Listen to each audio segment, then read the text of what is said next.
एक बार डर को पूरी तरह हटा दो कि मैं 50 से कम तो नहीं रहूंगा। अब उसके बाद मैं कह रहा हूं 100 के बीच में कोई जगह नहीं है, 100 पूरे होंगे, चिंता करने की जरूरत नहीं है। जिसके दिमाग में याद है ना कि मेरे 50 से क्रॉस हो रहे हैं, उसके बाद में 100 से पहले कोई नहीं रोक सकता, क्योंकि काफी इंप्रूवमेंट उस दिन होता है। सिर्फ डर है एक बीमारी, वो हमें कई बार कमजोर बना देता है, बस उससे नहीं घबराना है।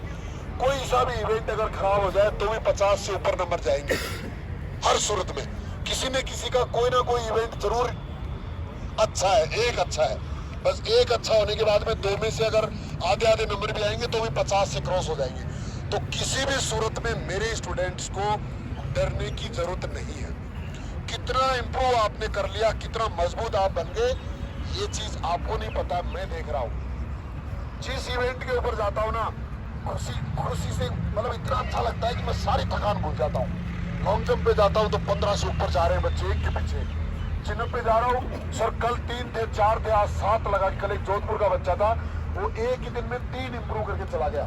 4 थी सर, 7 लगा दिए, बहुत खुशी हो रही है।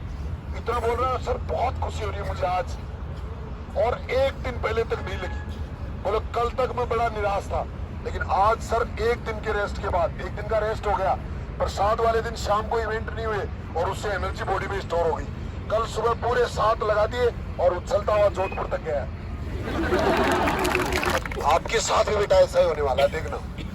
आपके साथ भी ऐसा, मेरा ध्यान उन बच्चों पे भी है, मेरा ध्यान उन बच्चों पे भी है जो किसी कारणवश बीच में मैदान छोड़ गए। बहुत कम बच्चे हैं, पहली बार 10 साल में ऐसा हुआ है कि इतने बच्चों में से सिर्फ 1% से भी कम बच्चों ने मैदान छोड़ा है। सिर्फ 13 से कम बच्चे, 10-12 बच्चे ऐसे हैं जिन्होंने बीच में हार मान ली।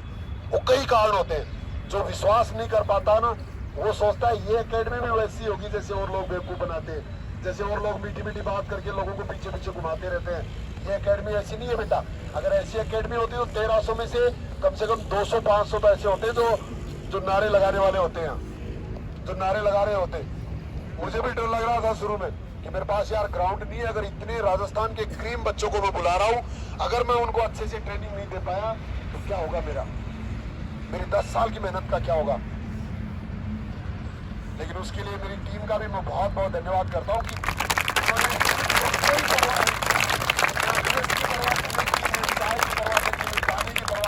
मुझे ये भी नहीं बोला कि सर पानी का गिलास तो मंगवा दो, या सर चाय तो हमें पिला दो बीच में। भाई लोग ये भी मेरे परिवार की तरह जुड़े हुए हैं, इनके लिए भी तालियां बजाते रहो वापस।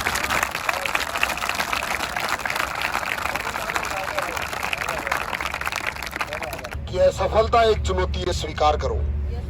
क्या कमी रह गई देखो और सुधार करो। अभी जब राजस्थान पुलिस सब इंस्पेक्टर का जब रिटर्न का रिजल्ट आया ना, उस समय बहुत से बच्चे हैं जो रिटर्न में फेल हो गए। बहुत दुख हुआ होगा उनको उस दिन, लेकिन उन्होंने इस 3 महीने में बहुत से बच्चों ने आरएएस की तैयारी अच्छे से कर ली, और अब हो सकता है कि वो आपको डीएसपी मिले। तो जब भी जिंदगी में याद रखना, जब भी जिंदगी में असफलता आती है ना, तो हमें उसको उस दिन तो बहुत बुरा लगता है, लेकिन उसके पीछे क्या छुपा हुआ है ये ऊपर वाला ही जानता है। उसी को पता है कि इस आदमी के लिए क्या बेस्ट है, इसको कहां से ले जाके मुझे वापस लाना है। कुछ लोग इंटरव्यू से भी वापस आएंगे, वहां तक के लिए हमें मजबूत रहना है, वहां तक के लिए स्ट्रांग बने रहना है, क्योंकि 1300 तो यही है, 859 ही आने, तो 400 तो होंगे ही होंगे यहाँ से भी। अगर पूरे 8 तो उसके लिए तैयार रहना बेटा, चिंता करने की जरूरत नहीं है। अपनी ईमानदारी से मेहनत करिए, और अगर कहीं कमी रह जाएगी तो उसके लिए भी निराश कभी नहीं होना, कभी भी जिंदगी में नहीं होना। आपके साथ भी अगर लाइफ में कोई बहाना अगर कभी बन जाता है ना, सब इंस्पेक्टर के लिए नहीं बात कर रहा हूँ, निराश मत हो, आगे के लिए बात कर रहा हूँ, जिंदगी के लिए। जब भी कभी आप असफल हो लाइफ में, तो थोड़ी देर में दोबारा उठ खड़े होना, थोड़ी देर में मिट्टी डाल के दोबारा फिर तैयार हो, और फिर खड़े हो जाना, उठ खड़े हो जाना, कभी भी कमजोर नहीं पड़ना। ये भी मेरे से वादा करना है कि सर जिंदगी में कभी भी कमजोर नहीं पड़ूंगा, और हर समस्या, जितनी दुनिया में समस्या है ना, सबका एक समाधान होता है। तो ये चीज भी आपको बेटा याद रखनी है। अपनी 12 से 18 तक पूरी अपने जो मेहनत की है इस 1-2-3 महीने में, उसको दिखाने का समय आ चुका है। आवाज लास्ट तक आएगी, आएगी आएगी, चिंता मत करिए। अरे हो जाओ तैयार साथियों, हो जाओ तैयार, हो जाओ तैयार साथियों, हो जाओ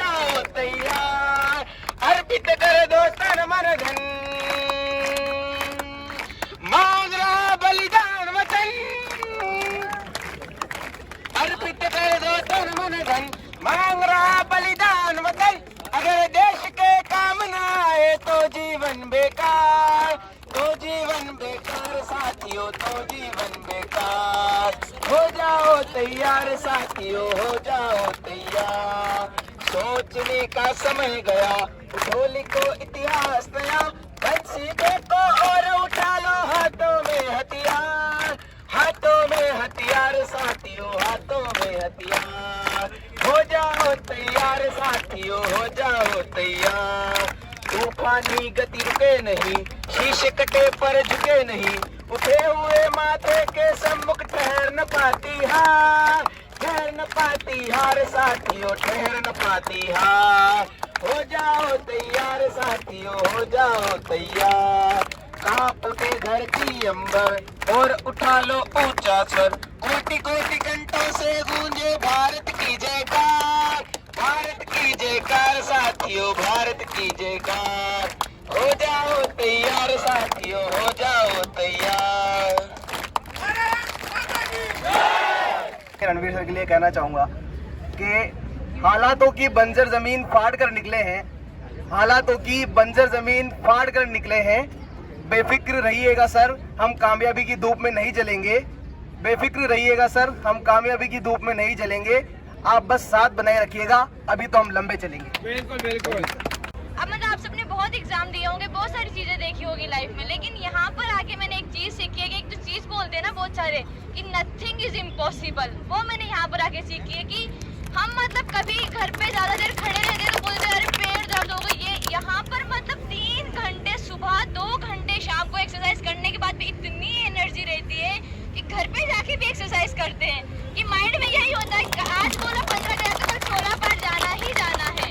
और मैंने यहाँ से सबसे बड़ी बात ये सीखी अकेडमी से कि आप हमेशा करते रहो अच्छा, लेकिन हमेशा जमीन से जुड़े रहो। कमाओ खूब, इतना कमाना कि मतलब आप अपना अच्छा कर सको, लेकिन हमेशा दूसरों, ये बात हमेशा दिमाग में रखनी है कि जहाँ से हम निकले हैं ना, वहाँ से हम जैसे 100 को निकाल पाए, ताकि जिस माँ ने हमें जन्म दिया उसको गर्व हो कि हाँ मैंने इतने अच्छे बच्चे को जन्म दिया है कि जो मतलब अपने पीछे के लिए लोगों के लिए भी सोच सके। Thank you so much. कुछ 2 लाइनें एकेडमी के लिए और बाकी सभी सर के लिए कि हमें तो योगेश जी सर की जॉगिंग ने पावर दी, तो विजेंद्र जी का लॉन्ग जंप भी कहाँ कम था। मेरा गोला ही 16 फीट वहाँ हुआ जहाँ इंद्र सर का दम था। सर के लिए कहूंगी कि जो करते हैं दूसरों की राहों में उजाला, जो करते हैं दूसरों की राहों में उजाला, ईश्वर उनके घर में कभी रोशनी की कमी नहीं होने देता। Thank you all of you, और आप सभी को दोबारा से all the best. Ranveer sir बहुत ही अच्छे, सच्चे और मेहनती इंसान है। इनके जैसा इंसान मैंने आज तक मेरी लाइफ में नहीं देखा। मैं ये कहना चाहती हूँ कि सर कहते हैं कि ये वो ग्राउंड है जहाँ पे 2 ऑफिसर्स ट्रेनिंग देते हैं, लेकिन 2 ऑफिसर्स के साथ सर 2 ऑफिसर्स ट्रेनिंग देते हैं और बाकी जो सर है वो किसी ऑफिसर